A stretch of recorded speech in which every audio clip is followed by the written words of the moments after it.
Well, good morning. Welcome to First Parish Unitarian Universalist of Medfield. So pleased to see you all this morning. Pleased to see those of you joining us online as well.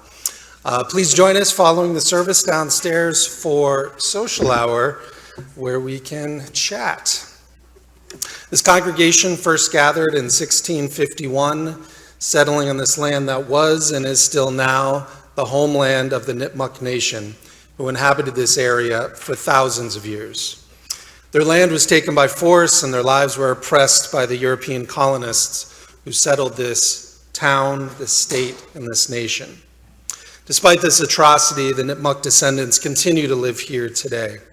And as Unitarian Universalists, we're called to name the wrongs committed against Indigenous people and to work to dismantle the systems of oppression that continue to harm Indigenous people today. Friends, holding all of this in our hearts, we welcome you to this place.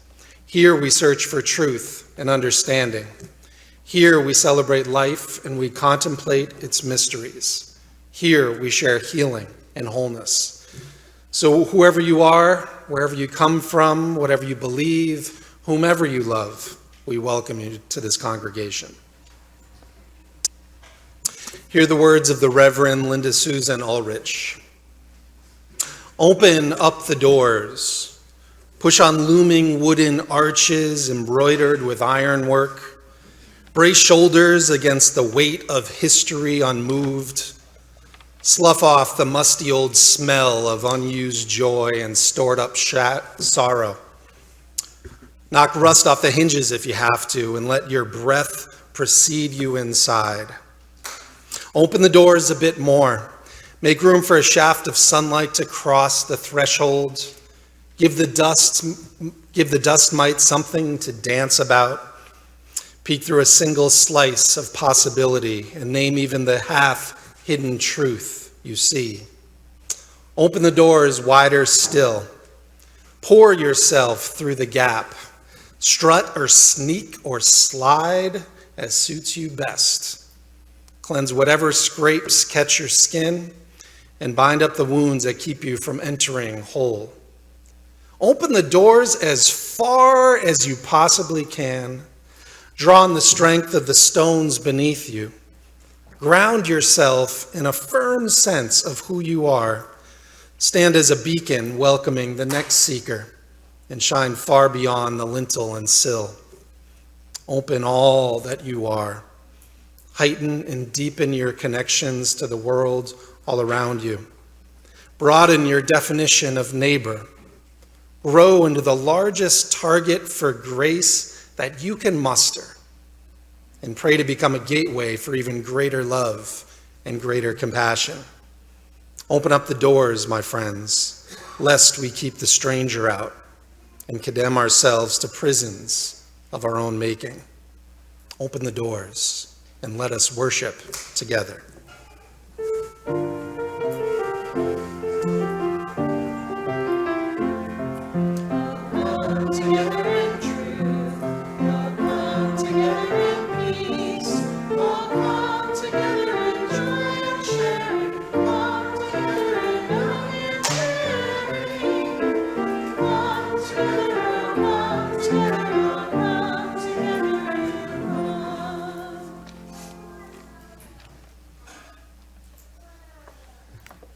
Today's chalice lighting is Sacred Unknowing by Amy Carroll Webb.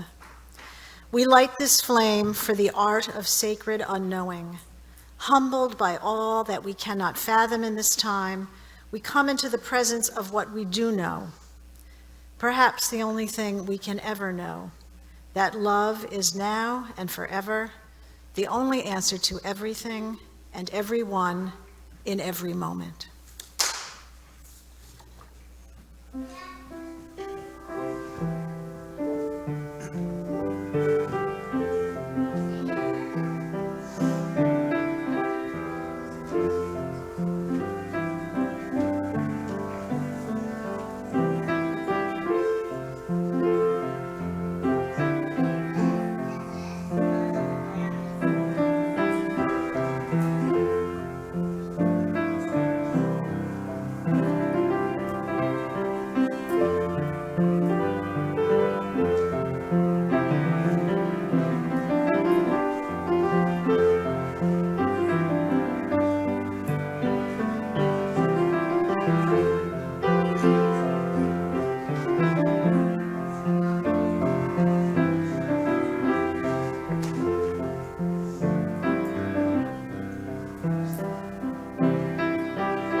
Please rise in body or in spirit for the reciting of our unison covenants. It's found on the last page of your order service. Today we'll be reading lines 1, 2, and 7.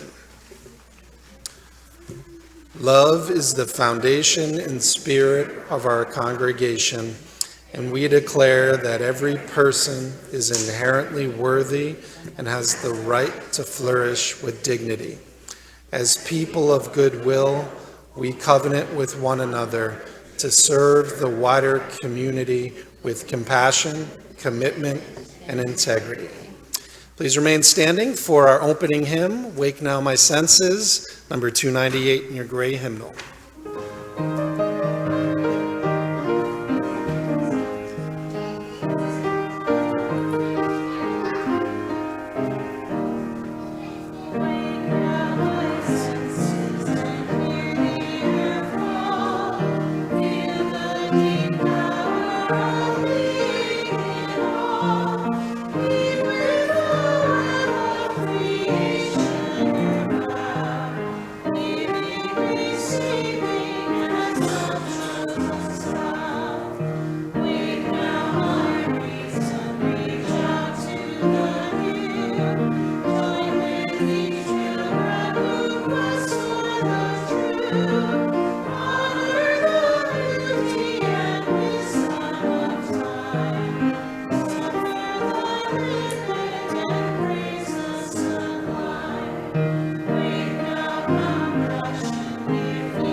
You may be seated.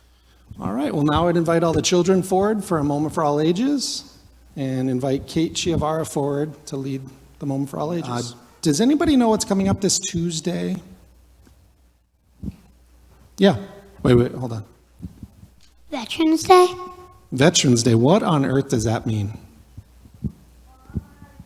It's when we honor our people who served in the military.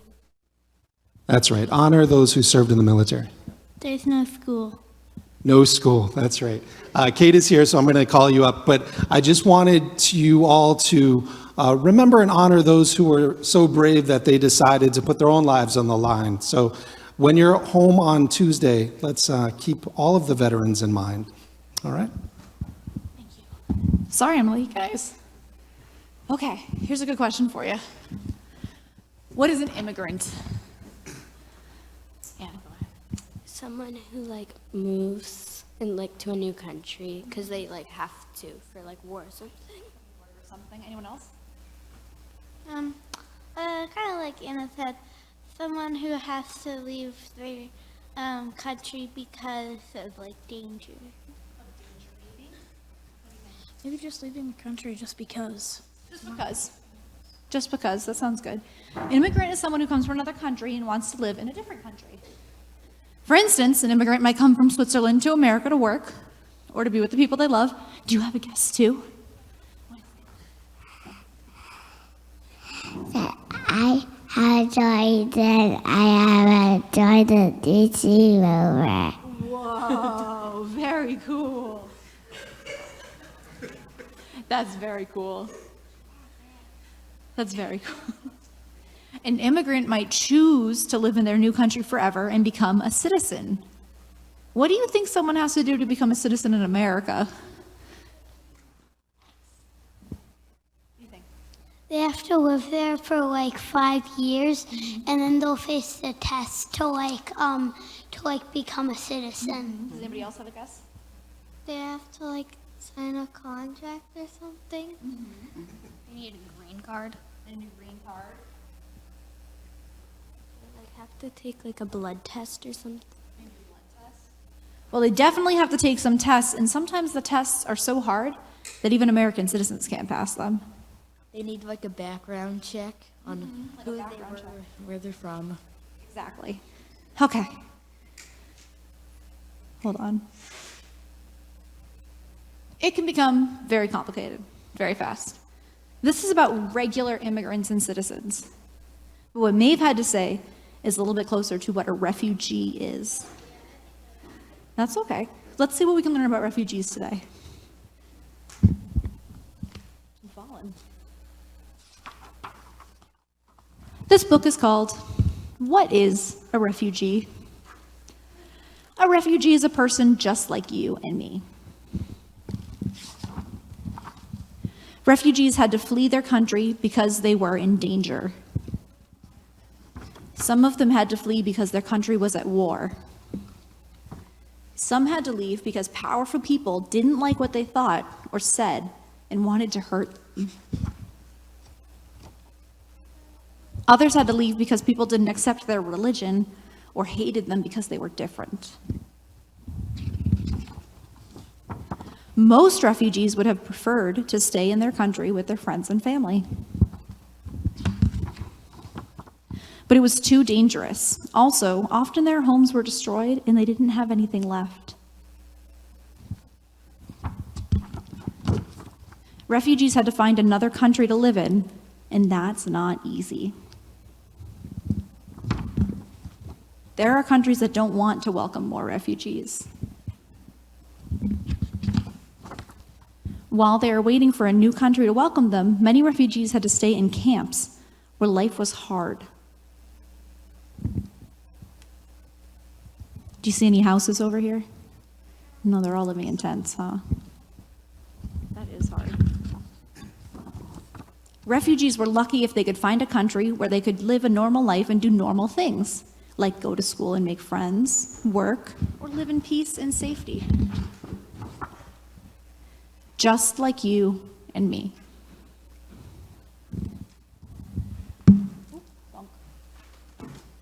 Okay. What's the difference between a refugee and an immigrant? A refugee is like somebody who didn't have a choice if they wanted to leave their country, and an immigrant is somebody who chose to leave their country. Very good. Do you think it's hard to be a refugee in a new country? Yes. Good answer. Let's see. In order to find safety, what might a refugee leave behind? Like important things, maybe like friends, family, and maybe some like physical things. Like Yep.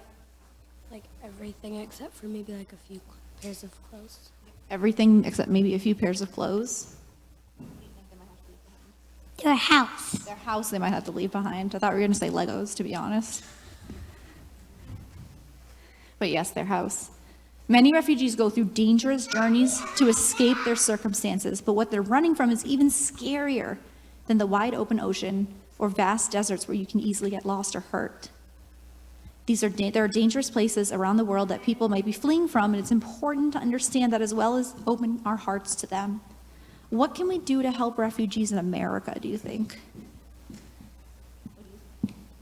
Let them stay here. Let them stay here. Do you want to go? Anyone? You got one? like not deport them. Not deport them. else? What do you want to say? They might leave behind not important stuff. They might leave behind important stuff.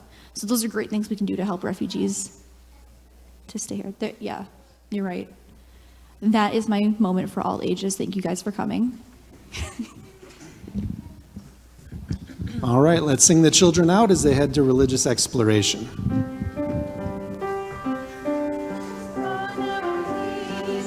May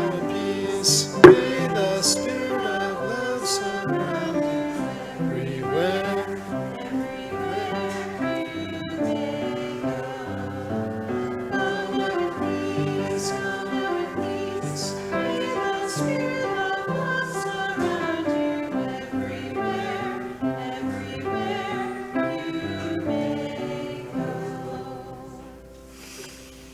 Let's quiet our minds for this time of prayer and meditation. Oh, Spirit of love, Spirit of lights, help us this morning to find our breath.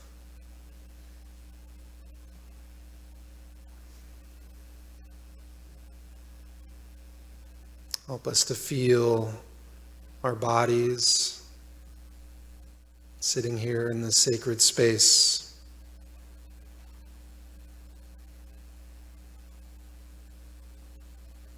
Help us to reach out with gratitude and awe for the universe.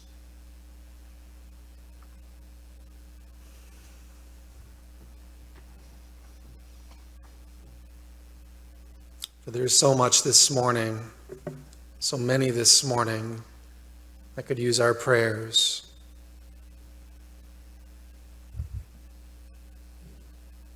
Think of all those refugees, all those immigrants who are crossing danger, oceans, fleeing for their lives.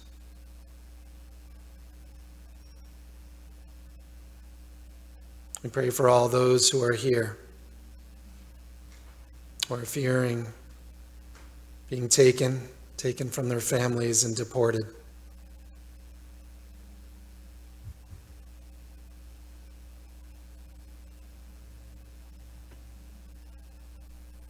This morning, we honor all who have served this country in uniform. Many of us here have either served or known a loved one who has served. And regardless of how we may feel about the war that they served, we can honor them for having the courage to do so.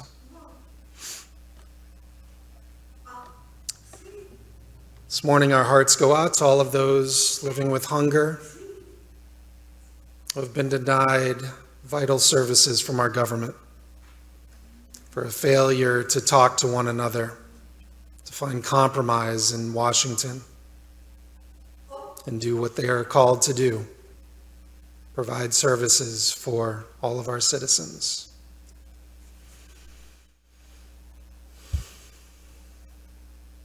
This morning we say a prayer filled with anxiety for knowing that the Supreme Court just decided, they deliberated, they heard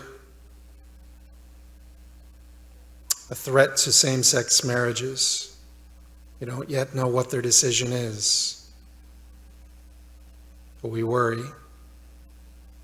We worry that our friends and family will be affected.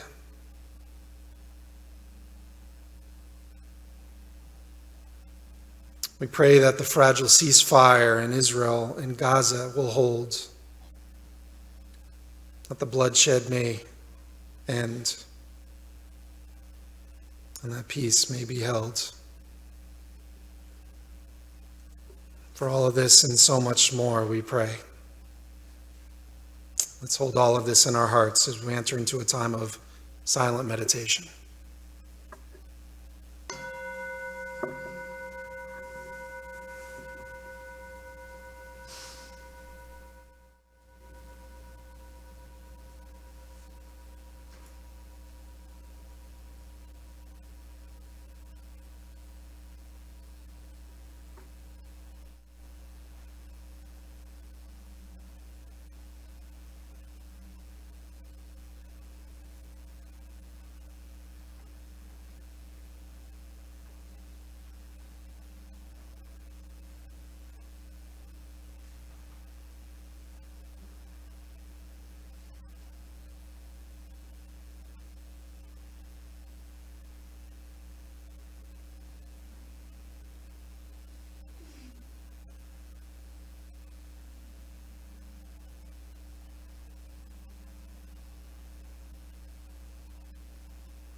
Amen.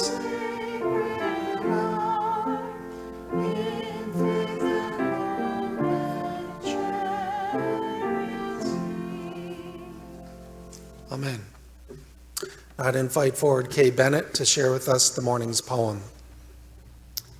Kindness by Naomi Shahab Nye. Before you know what kindness really is, you must lose things. Feel the future dissolve in a moment like salt in a weakened broth. What you held in your hand, what you counted and carefully saved, all this must go so you know how desolate the landscape can be between the regions of kindness. How you ride and ride, thinking the bus will never stop. The passengers eating maize and chicken will stare out the window forever. Before you learn the tender gravity of kindness, you must travel where the Indian in a white poncho lies dead by the side of the road. You must see how this could be you, how he too was someone who journeyed through the night with plans and the simple breath that kept him alive. Before you know kindness as the deepest thing inside, you must know sorrow as the other deepest thing. You must wake up with sorrow. You must speak to it till your voice catches the thread of all sorrows and you see the size of the cloth. Then it is only kindness that makes sense anymore, only kindness that ties your shoes and sends you out into the day to gaze at bread.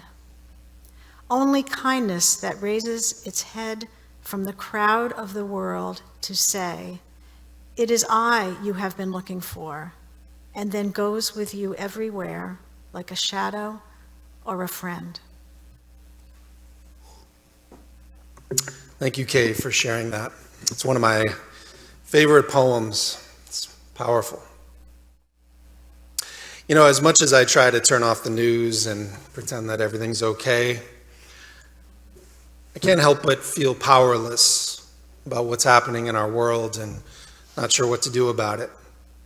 You know, the list of unjust policies that our federal government is doling out now is a long one. Tax on public health and affordable health care and medicine, decimating climate and clean energy progress, boosting fossil fuels and lying about climate science, rollbacks of pollution standards, shutting down the government, cutting good jobs, cutting federal food assistance programs, creating more food insecurity. Meanwhile, jacking up tariffs that ultimately harm U.S. consumers, along with producers, farmers, and taxpayers. Unlawful arrests and deportations of people. The installation of ruthless or inept federal agency heads. Weaponizing the Department of Justice for personal and political vendettas. Deploying National Guard troops in U.S. cities under false pretenses, and strangely and despicably over the objections of local governors and mayors. Wresting away Congress's constitutional power to make decisions about federal government spending, upending decades of multilateral cooperation around the globe. You've heard all of this and more. Makes me wonder what's happening to our country, to our world. What's happening to our basic American values of equity and justice. You know, when so much is under attack, how are we as Unitarian Universalists called to respond? Now, these questions, even though I would like to ignore them and turn the news off and just listen to my music, it keeps digging into my craw, and I can't shake it. You know, as I was preparing for today's service, I revisited a poem entitled "Pity the Nation." It was written by the Lebanese-American poet Khalil Gibran. While this poem was written 100 years ago, his words continue to ring true. almost as if they were written yesterday. He writes, "Pity the nation that is full of beliefs and empty of religion. Pity the nation that wears a cloth it does not weave and eats a bread it does not harvest. Pity the nation that acclaims the bully as a hero and that deems the glittering conqueror bountiful. Pity a nation that despises a passion in its dream, yet submits in its awakening. Pity the nation that raises not its voice, save when it walks in a funeral, boasts not except among its ruins, and will rebel not save when its neck is laid between the sword and the block. Pity the nation whose statesman is a fox, whose philosopher is a juggler, and whose art is the art of patching and mimicking. Pity the nation that welcomes its new ruler with trumpeting and farewells him with hooting, only to welcome another with trumpets again. Pity the nation whose sages are dumb with years and whose strong men are yet in the cradle. Pity the nation divided into fragments, each fragment deeming itself a nation." You know, as I reread this prophetic poem, I couldn't help but thinking of all of our young people. You know, those who are growing up in such unusual and chaotic times. I think of my daughters, who this is seemingly the new normal. You know, because for those of us with many more decades under our belts, we know that this is not normal. But they don't. Now, I think of our children who have learned through their religious exploration classes, learning that every person is inherently worthy and has the right to flourish with dignity. Then I watch the leader of our nation openly mock, bully, and intimidate anyone who he deems weak or unimportant. As Khalil Gibran says, "Pity the nation that acclaims the bully as a hero." You know, like many of you, I worry about our future when I see the culture of complacency and apathy take over, even, sadly, sometimes within myself, where for so many of us, social media posting takes priority over actually engaging in our political process and protesting and writing and making art and raising our voices and using our hands to build that beloved community that we so often talk about. A community that works towards justice and equity and compassion in human relations.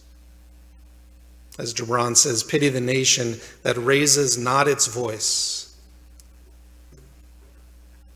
I mourn when I see another one of our neighbors rounded up and sent to God knows where for the simple crime of being black or brown or foreign or poor.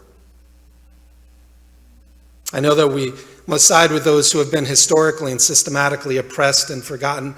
Why? Because our UU values teach us so, that each person is worthy and has dignity.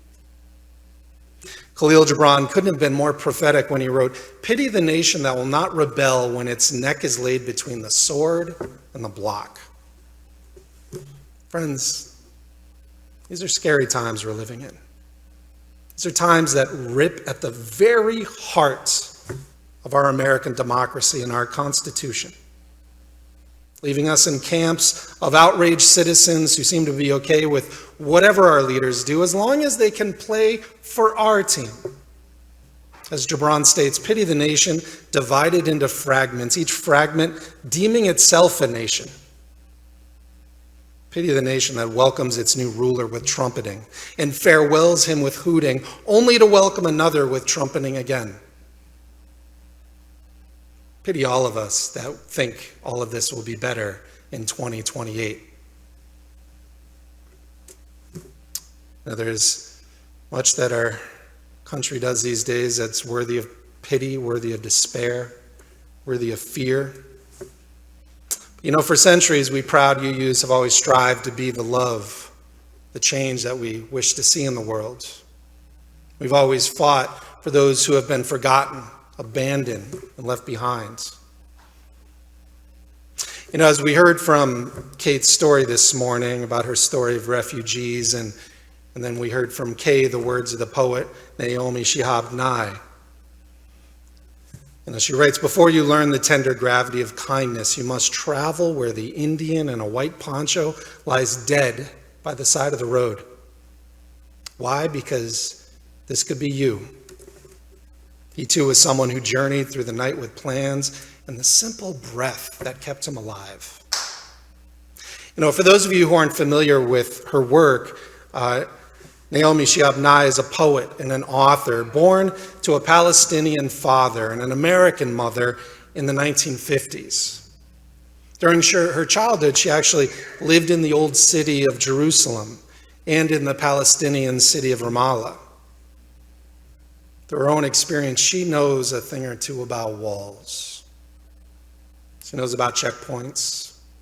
She knows about war and destruction, about a failure to love one's neighbor. But she also knows how to look beyond all of that hatred and have empathy for the other, for the beloved stranger. As she writes, "Before you know kindness as the deepest thing inside, you must know sorrow as the other deepest thing." Several years ago, I had the opportunity to study in Israel and Palestine with a group of us from Andover Newton Theological School and Yale Divinity School. We traveled all across the region well before the atrocity of October 7th, the Hamas terrorist attack, and then the ensuing genocide perpetrated by Israel against the people of Gaza. Back in 2018, we had many profound experiences traveling. But the one that sticks the most with me, and you may have heard this before, but I'm going to say it again because it, I think, instructs us on how we may look at our own lives now. There in Israel, we sat down with a Palestinian man. He had been shot, his wife had been shot dead by the Israeli military during a routine traffic stop at the checkpoint. You know, as he told his story, sitting across was an Israeli father. And he told us of a daughter who had served in the Israeli military, who was killed by an IED explosion when on patrol in a Palestinian territory. Throughout this educational trip, we visited schools all across Nazareth, Haifa, and Galilee. Schools that were experimenting with integrating Jewish, Muslim, and Christian students. Except there were 14 schools that were already integrated all across the country, where typically Israeli schools are segregated by religion and ethnicity. Unlike the divisions of politics, region, class, and race that we find in the United States, the walls within Israel and Palestine are not metaphorical. They are real. The anger, the violence are very real, as we've seen over the last few years. But over and over on the trip, we heard from teachers and principals and activists who were done waiting. They were done. They're not going to wait for their elected officials to solve this conflict. They instead were going to take action in their own neighborhoods in any way that they could. Well, the grieving Palestinian man and the Israeli father who had worked through years of anger and pain and their desire for revenge, through years of deep sorrow, thinking of suicide as the only way out. Together, they decided to operate a summer camp for Israeli and Palestinian children to play together. You know, those children didn't speak the other's language, but, you know, if you are at a camp and you throw a soccer ball out into the field, these kids know what to do, even if they can't speak each other's language. You know, these kids, they could care less about walls and divisions built up by previous generations. They simply wanted to play, as kids do. And as Naomi Shihab Nye reminds us, it's only kindness that raises its head from the crowd of the world. To say it is I you have been waiting for, and then goes with you everywhere like a shadow or a friend. While we here in the U.S. have not set up checkpoints and are not actually at war with those with whom we disagree, it seems like today it's hard to find basic common ground. With our civil liberties being trampled, our jobs being taken away, and our neighbors being deported, it seems hard to center love. It seems hard to find kindness. Yet, friends, somehow we must learn in these moments to listen, to be able to listen to one another across that social, economic, and political divide. But to be honest, I don't have a lot of experience communicating compassionately with people who think and act radically different than I do. I know that many of you here in the congregation more or less agree when it comes to our basic UU values of centering love, of being kind. This is true of my family and friends, those who I engage with in the wider community. Likewise, my UU colleagues think similarly to how I do. But friends, we're living in a bubble. Even so, when I tune out the noise, I remember that the vast majority of human beings, they simply want the basic things that I do. I want clean water, dignity, food, shelter, healthcare, education, meaningful job, a living wage, safety, self-expression, acceptance, a loving family, a sense of community. I try to remember this when I encounter my own anger and vitriol. I try to remember to take a breath and remind myself that somewhere deep inside of me, that the people who seem so far away from me and their views, deep down they just want the same things I do. I know that for some, for good reason, for reasons of their own safety, this is a non-starter. And I know for many of you, I might sound really naive. But somehow, we human beings have to find it in ourselves to feel compassion for those who sit across that chasm, even if they don't seem interested in treating us with the same respect. I'm not sure what it'll take to enter into constructive dialogue with people who think quite differently than we do, but I am sure that such dialogue is impossible without cultivating peace in our own hearts. For if there is to be thoughtful listening and constructive dialogue, may it begin with us. So may it be.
Now I'd invite forward Duncan Glover to introduce the morning's offering.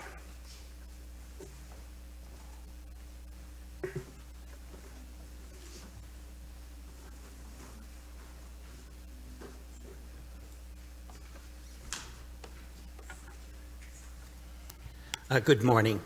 As Rev Dave said earlier today, our offering plate this morning will be donated entirely to a staff member from OFI who is currently living in a trailer and no longer able to afford the rent in the apartment she had been living in.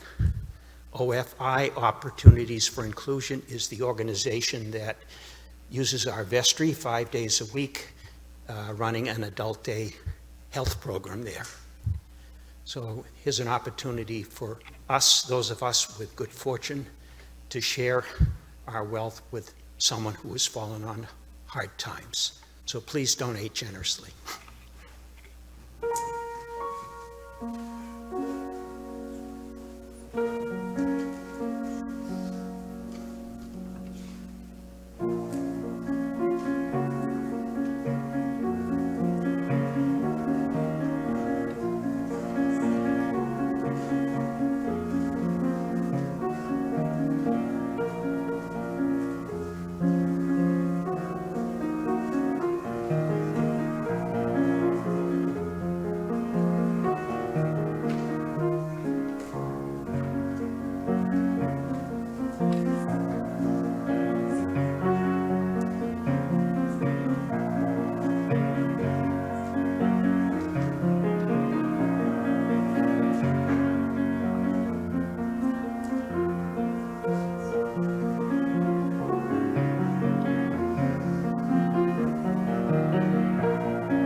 Please rise in body or in spirit for our final hymn. This one is through that QR code you already scanned. This is Pass on the Lights from the Sing Out Love hymnal.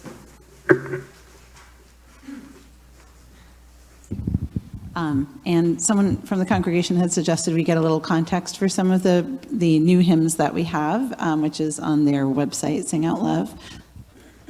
So this piece is by a friend of mine, Cliff Harden, and it was written for the 50th anniversary of River Road Unitarian Universalist Congregation in Bethesda, Maryland, where he has been the music director since 1983. He's a composer, and his wife also wrote the lyrics for this song.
Wow, what a beautiful hymn.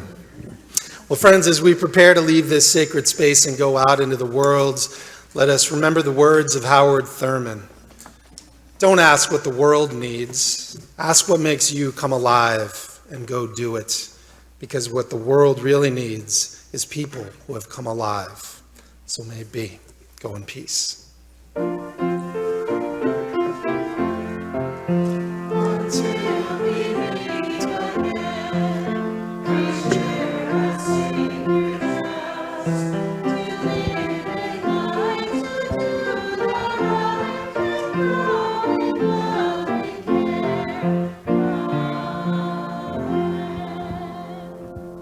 I'll now extinguish our chalice, but may its light and warmth stay with us until we meet again. Here ends our worship. Let our service begin.